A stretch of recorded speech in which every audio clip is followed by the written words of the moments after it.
Fish kill sa Lake Buhi sa Albay naitala. Pagkontrol sa mga fish cage sa nasabing lawa, nais ipatupad ng Buhi LGU para maiwasan na ang fish kill. Si Jessica Kalinog ng GMA Regional TV Balitang Bicolandia para sa detalye. Bagamat masama ang lagay ng panahon, makikita pa rin ang mga taong ito sa gilid ng Lake Buhi sa bayan ng Buhi, Camarines Sur.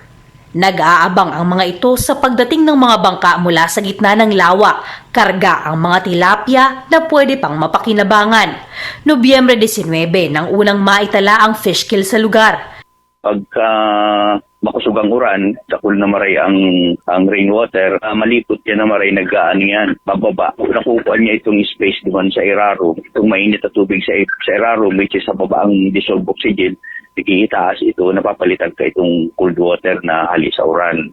Sa tala ng Buhi Lake Development Office, 43 fish cage operators mula sa 3 barangay ang naapektuhan ng fish kill. Umabot na rin sa halos 3 million pesos ang pinsalang iniwan nito. If ever man na pwede nang i-harvest yung mga tilapia and kung nasa market size na rin or kung kahit below market size, just to be safe.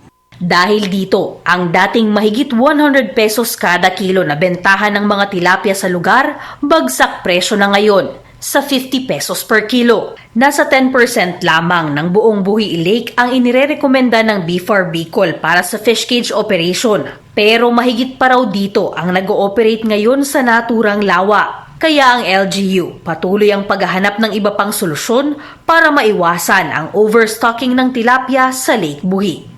Mula sa GMA Regional TV Balitang Bicolandia, Jessica Kalinog, nagbabalita para sa GMA Integrated News.